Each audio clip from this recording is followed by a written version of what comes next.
आज हमारा नया टॉपिक है कोशिका। ठीक है, तो कोशिका यानी सेल। तो कोशिका क्या होता है? तो कोशिका जो है उसको हम देखिए इस तरीके से समझ सकते हैं। जैसे आपने देखा होगा कि कहीं पे क्या होता है, अगर मकान वगैरह बन रहे होते हैं तो वहाँ क्या होता है, दीवारें तैयार खड़ी होती हैं सबसे पहले नींव वगैरह भर के। ठीक है, तो दीवारें इस तरीके से खड़ी होती हैं। तो इसमें क्या होता है, बहुत सारी ईंटें होती है ना। आपको देखते होंगे कि दीवारों में ईंटों से ही तो दीवारें बनती है ना। तो जब ईंटें एक के ऊपर एक रखते हैं तो क्या बनता है, दीवार। और जब दीवारें कई दीवारें हो जाती हैं तो क्या बनता है, एक कमरे का निर्माण हो जाता है। जब कई कई सारे कमरे होते हैं तो क्या बनता है, एक मकान बन जाता है। और मकान जब बहुत सारे होते हैं तो एक पूरी बिल्डिंग खड़ी हो जाती है। ठीक है, तो इसी तरीके से हम कोशिका को समझ सकते हैं। देखिए कोशिका जो है, जब कई कोशिकाएं मिलती हैं तो क्या बनता है, ऊतक बनते हैं। मिलते हैं तो क्या बनते हैं, अंग बनते हैं, ऑर्गन। और जब ऑर्गन मिलते हैं तो क्या बनता है, सिस्टम। सिस्टम नहीं, तंत्र बनते हैं।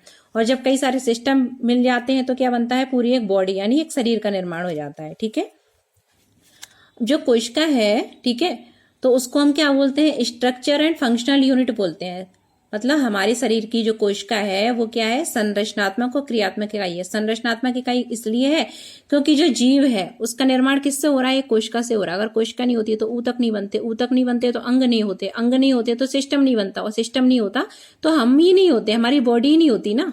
तो इसलिए कोशिकाओं को क्या बोलते हैं, संरचनात्मक इकाई बोलते हैं। हम कार्यात्मक इकाई क्यों बोलते हैं, क्रियात्मक इकाई क्यों बोलते हैं, क्योंकि कोशिका में, जैसे एक कोशिका है, ठीक है, तो कोशिका में क्या होता है, जीवन की सारी क्रियाएं होती हैं। ठीक है, एक कोशिका में भी वो सारी क्रियाएं होती हैं, सारी क्रियाएं जैसे जो हम करते हैं, श्वसन, पाचन, उत्सर्जन। ठीक है, वो सारी क्रियाएं जो होती हैं वो सब किसमें होती है, सारी क्रियाएं एक कोशिका के अंदर भी होती हैं। ठीक है, इसलिए कोशिका को क्या बोलते हैं, क्रियात्मक इकाई बोलते हैं। आपने देखा होगा कि जीव जो होते हैं दो प्रकार के होते हैं, एक कोश के जीव और बहुकोश के जीव। बहुकोश के जीव यानी कि हम लोग क्या है, बहुकोश की जीव है। बहुकोश की जीव वो होते हैं, देखो इसका संधि विच्छेद टाइप से अगर तोड़ें तो तोड़ने भी पता पड़ रहा, बहु यानी बहुत सारे, कोशिका यानी कोशिका। जिनका शरीर जो होता है बहुत सारी कोशिकाओं से मिलकर बना होता है वो क्या होते हैं, बहुकोश की जीव। और जिनका शरीर जो होता है एक कोशिका से मिलकर बना होता है वो क्या कहलाते हैं, अकोश। ठीक है, एक कोश की, यहाँ एक और आएगा, एक कोश की जीव। ठीक है, एक कोश की जीव मतलब जिनका शरीर जो होता है वो एक कोशिका से मिलकर बना होता है। अब जो एक कोशिका से मिलकर बना होगा यानी इनमें तो सिर्फ एक ही कोशिका होगी। अगर इस शरीर की जो एक कोशिका है उसमें सारी जीवन की क्रियाएं नहीं हो रही होती तो ये जिंदा कैसे रहते हैं, यानी कि इनके अंदर भी वही सब होता है जो हम लोगों में होता है, यानी श्वसन, उत्सर्जन, पाचन, सब कुछ जो होता है इनकी एक कोशिका में ही होता है। Vital activity, all vital activity जो होती है, जिंदा रहने के लिए जो क्रियाएं जरूरी होती है वो सब एक कोशिका में भी होती हैं। इसलिए कोशिका को संरचनात्मक और क्रियात्मक इकाई कहते हैं। यहाँ तक आपको समझ में आ गया होगा। अब देखिए जो कोशिका है, ठीक है, तो कोशिका के बारे में सबसे पहले पता कैसे पड़ा। अब देखिए एक साइंटिस्ट थे जिनका नाम था रॉबर्ट हुक। क्या नाम था, रॉबर्ट हुक जी। तो रॉबर्ट हुक जो थे उन्होंने 1665 के टाइम पे क्या हुआ, कॉर्क सेल जो थी, ठीक है, कॉर्क सेल यानी कॉर्क जो कोशिका थी, ठीक है, उसको सबसे पहले देखा उन्होंने। ठीक है, जो पेड़ वगैरह की जो छाले वगैरह होती है ना, ठीक है, तो कठोर होती है, तो वही कॉर्क सेल जो होती है उसमें सबसे पहले 1665 में रॉबर्ट हुक ने देखा इसको। माइक्रोस्कोप की खोज होने के बाद, सूक्ष्मदर्शी जब तक खोज नहीं हुई तब तक तो सब कुछ नहीं देख पाना, सब कोई कुछ देख ही नहीं सकता था। ये कब हुआ, जब सूक्ष्मदर्शी की खोज हो गई। ठीक है, सूक्ष्मदर्शी की खोज होने के बाद, माइक्रोस्कोप की खोज होने के बाद रॉबर्ट हुक ने 1665 में कॉर्क सेल को देखा, ठीक है, माइक्रोस्कोप से। और उन्हें ये किस तरीके से दिखाई दी है, जो कोशिकाएं थी उसमें कुछ ऐसा स्ट्रक्चर दिखाई दिया उनको। ये जो मधुमक्खी के छत्ते होते हैं ना, बी हाइव, ठीक है, मधुमक्खी के छत्ते के ऐसे स्ट्रक्चर उनको इस तरीके के दिखाई दिए। ठीक है, तो कॉर्क जो सेल थी, ठीक है, 1665 में रॉबर्ट हुक ने देखा और उनको किस तरीके दिखाई दिए, मधुमक्खी के छत्ते के तरीके से दिखाई दिए। तो अगर आता है कि सेल की खोज किसने की थी, तो सेल की जो खोज है उसका श्रेय किसको दिया जाता है, रॉबर्ट हुक जी को दिया जाता है। इन्होंने सबसे पहले 1665 में इसको देखा था, ठीक है, सेल को खोजा था। उसके बाद क्या हुआ, एक और साइंटिस्ट आते हैं जिसका नाम है एंटीवॉन ल्यूवेनहॉक। क्या नाम है, एंटीवॉन ल्यूवेनहॉक जी।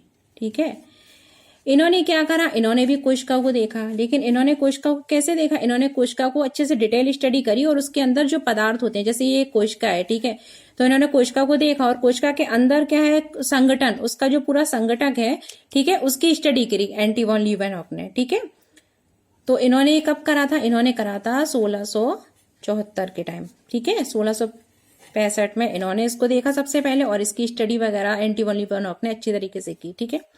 इसके बाद अगर हम देखें तो जो कोशिका होती है, कोशिका के अंदर क्या होता है, न्यूक्लियस प्रेजेंट होता है। कोशिका के अंदर क्या होता है, न्यूक्लियस होता है। न्यूक्लियस यानी केंद्रक होता है, ठीक है।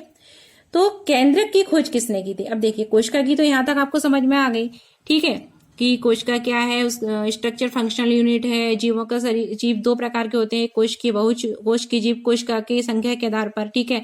कोशिका की स्टडी हो गई, ठीक है। उसकी डिटेल स्टडी एंटोनी लियोनॉफ ने बाद में की थी, उसके संघटक के बारे में बताया था, ठीक है। उसके बाद क्या हुआ कि कोशिका के अंदर जो केंद्रक होता है, ये रहा कोशिका का केंद्रक, ठीक है। तो केंद्रक को किसने देखा था? तो देखिए केंद्रक को जो देखा था उसको खोज का श्रेय जाता है रॉबर्ट ब्राउन जी को। किसको जाता है? Robert brown. ध्यान रखना, वो है रॉबर्ट हुक और ये है रॉबर्ट ब्राउन, ठीक है। इसमें गड़बड़ हो जाता है, रॉबर्ट ब्राउन का रॉबर्ट हुक हो जाता है और रॉबर्ट हुक का रॉबर्ट ब्राउन हो जाता है, ठीक है। तो ये ऑप्शन आते हैं, याद रखिएगा कि कोशिका की खोज सबसे पहले किसने की थी? रॉबर्ट हुक ने की थी। एंड न्यूक्लियस यानी केंद्रक की खोज किसने की थी? रॉबर्ट ब्राउन ने की थी, याद रखना। इसके बाद देखिए एक सेल थ्योरी जिसको बोलते हैं हम कोशिका सिद्धांत, ठीक है। कोशिका के बारे में सिद्धांत था, ये कुछ इंपॉर्टेंट पॉइंट है मैं बता रही हूँ, उसके बाद हम अच्छे से पढ़ेंगे। तो सेल थ्योरी यानी कोशिका सिद्धांत। तो सेल थ्योरी किसने दी थी? सेल थ्योरी दी थी स्लीडेन एंड स्वान ने। किसने दी थी? दो साइंटिस्ट थे जिनका नाम था स्लीडेन और स्वान। तो सेल थ्योरी देने का जो श्रेय है, सेल थ्योरी किसने दी थी? स्लीडेन और स्वान ने दी थी, ठीक है, याद रखिए, आता है। उसके बाद क्या था कि एक थे जिनका नाम था रुडोल्फ विचरो। क्या नाम था? रुडोल्फ विचरो, ठीक है, याद रखिए। नाम पहली बार अगर आप पढ़ रहे होंगे तो आपको अजीब लगेंगे, लेकिन याद तो करने पड़ेंगे, ठीक है। रुडोल्फ विचरो। तो रुडोल्फ विचरो जी ने क्या बताया? इन्होंने एक टर्म दिया था जिसको बोलते हैं ओमनिस सेलुलर, ठीक है, ओमनिस सेलुलर, ठीक है। ये टर्म किसने दिया था? रुडोल्फ विचरो जी ने दिया था, ठीक है। इस उन्होंने बताया कि जो नई कोशिकाएं होती हैं, इन्होंने क्या बताया, जो नई जो कोशिका होती है, नई सेल होती है, वो किससे बनती है? जो पुरानी कोशिकाएं है ना, पुरानी जो कोशिकाएं होती हैं उनमें क्या होता है? विभाजन होता है। क्या होता है उनमें? विभाजन, ठीक है।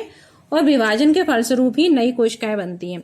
तो जो रुडोल्फ विचरो जी थे जिन्होंने टर्म दिया था ओमनिस सेलुलर, ठीक है, इन्होंने क्या बताया? इन्होंने कहा कि जो नई कोशिकाएं होती हैं वो किससे बनती हैं? जो पुरानी कोशिकाएं होती है ना, पुरानी सेल, उसी से बनती है। एक कोशिका जो होगी, पुरानी कोई भी कोशिका है, ठीक है, उससे क्या बनता है? नई सेल बनती है। पुरानी कोशिका में क्या होते हैं? विभाजन होते जाते हैं और उनसे ही नई कोशिकाएं बनती हैं। ये किसने बताया था? रुडोल्फ विचरो ने, ठीक है, याद रखना।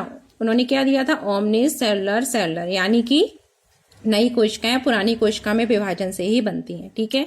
उसके बाद देखिए जैसे ये कोशिका है, तो कोशिका के अंदर क्या होगा? कोशिका के अंदर एक लिक्विड टाइप का पदार्थ भरा रहता है, तरल पदार्थ होता है, जिसको हम क्या बोलते हैं? जिसको हम बोलते हैं प्रोटोप्लाज्म। क्या बोलते हैं? प्रोटोप्लाज्म, ठीक है, जीव द्रव्य। इसको क्या बोलते हैं हिंदी में? जीव द्रव्य। तो जो कोशिका होती है, कोशिका के अंदर ये न्यूक्लियस है, कोशिका के अंदर क्या होता है? एक तरल पदार्थ भरा रहता है जिसको हम क्या बोलते हैं? प्रोटोप्लाज्म। क्या बोलते हैं? प्रोटोप्लाज्म। तो प्रोटोप्लाज्म जो है इसकी खोज किसने की थी? अगर हम इसकी खोज देखें, यानी इसको किसने खोजा था? तो प्रोटोप्लाज्म की खोज की थी डुजार्डिन ने। किसने की थी? डुजार्डिन जी ने, ठीक है, डुजार्डिन ने इनकी खोज की थी। और ये नाम किसने दिया था? प्रोटोप्लाज्म जो नाम है, ठीक है, इसको नाम एक मतलब लिक्विड जैसा देखा। डुजार्डिन ने क्या देखा कि जो कोशिकाएं हैं उनके अंदर एक लिक्विड जैसा तरल पदार्थ भरा रहता है, ठीक है। तो इन्होंने देखा, तो ये किसने देखा था? डुजार्डिन ने देखा। फिर उस पदार्थ को प्रोटोप्लाज्म नाम किसने दिया था? ठीक है, उसको प्रोटोप्लाज्म जो नाम था वो किसने दिया था? वो नाम था पुरकिंजे। क्या नाम था? पुरकिंजे, ठीक है, इन्होंने नाम दिया इस जो तरल पदार्थ था। डुजार्डिन ने क्या देखा कि कोशिका के अंदर एक लिक्विड जैसा पदार्थ होता है, ठीक है, इन्होंने इसकी खोज की, तरल पदार्थ की। उसके बाद इस तरल पदार्थ को प्रोटोप्लाज्म नाम किसने दिया था? पुरकिंजे ने। P for पुरकिंजे, P for protoplasm. Protoplasm को हिंदी में बोलते हैं जीव द्रव्य। अब है ना, ये जो प्रोटोप्लाज्म जीव द्रव्य था, इसको क्या बोला? जीवन का आधार। क्या बोला? जीवन का आधार। मतलब ये जो प्रोटोप्लाज्म है ये क्या है? जीवन का आधार है। और ये जीवन का आधार ये किसने कहा था? प्रोटोप्लाज्म को जीवन का आधार ये किसने कहा था? याद रखना, ये सब आते हैं। ये कहा था हक्सले जी ने। किसने कहा था? हक्सले ने। किसने कहा था? हक्सले ने। तो देखिए, कोशिका के अंदर एक लिक्विड जैसा तरल पदार्थ देखा, उसकी खोज किसने की थी? उसकी खोज की डुजार्डिन ने। फिर इस पदार्थ को प्रोटोप्लाज्म नाम किसने दिया? इस पदार्थ को प्रोटोप्लाज्म, जिसको हिंदी में जीव द्रव्य कहते हैं, नाम किसने दिया था? पुरकिंज ने दिया। अब इन्होंने बताया, किसने बताया कि जो जीव द्रव्य प्रोटोप्लाज्म है वो क्या है? जीवन का आधार है। ठीक है, तो जीवन का आधार ये किसने कहा? इस प्रोटोप्लाज्म को जीवन का आधार किसने कहा? हक्सले ने कहा। ठीक है, कैसा आधार है? जीवन का भौतिक आधार। ठीक है, ये आता है जीवन का कैसा आधार? भौतिक आधार। ठीक है, जीवन का भौतिक आधार किसने कहा था? हक्सले जी ने कहा। ठीक है, अब देखिए, ये जो जीव द्रव्य होता है ये, इसको हम 2 पार्ट में डिवाइड कर सकते हैं। ठीक है, एक तो क्या होता है? देखिए, एक होता है जिसको बोलते हैं हम न्यूक्लियोप्लाज्म। क्या बोलते हैं? न्यूक्लियोप्लाज्म, हिंदी बताऊंगी। और दूसरा होता है जिसको बोलते हैं साइटोप्लाज्म। बहुत सारे लोग क्या कर आते हैं, ये जो प्रोटोप्लाज्म है इसी को साइटोप्लाज्म समझते हैं, जबकि ऐसा नहीं होता। ठीक है, जो प्रोटोप्लाज्म उसको बोलते हैं जीव द्रव्य, जो पूरा होता है। और इसको 2 पार्ट में डिवाइड कर सकते हैं। एक होता है न्यूक्लियोप्लाज्म, दूसरा होता है साइटोप्लाज्म। अब जो न्यूक्लियोप्लाज्म है, न्यूक्लियो मतलब न्यूक्लियस मतलब केंद्रक। ठीक है, तो इसको क्या बोलते हैं हिंदी में? केंद्रक द्रव्य। क्या बोलते हैं हिंदी में? केंद्रक द्रव्य। ठीक है, न्यूक्लियोप्लाज्म को क्या बोलते हैं? केंद्रक द्रव्य। और जो साइटोप्लाज्म होता है इसको क्या बोलते हैं? अब मैं बताऊंगी अभी आपको कि साइटोलॉजी मतलब कोशिका का अध्ययन करना। मैं भूल गई बताना, भी बता देती हूँ, अभी याद आ गया। अच्छा रहा साइटोप्लाज्म से। ठीक है, तो इसको क्या बोलते हैं? कोशिका द्रव्य। ठीक है, तो देखिए, प्रोटोप्लाज्म जो होता है ये पूरा, ये 2 भागों में डिवाइड होता है। एक जो, जैसे ये न्यूक्लियस है, तो न्यूक्लियस के अंदर जो द्रव होगा उसको क्या बोलेंगे? न्यूक्लियोप्लाज्म यानी केंद्रक द्रव्य।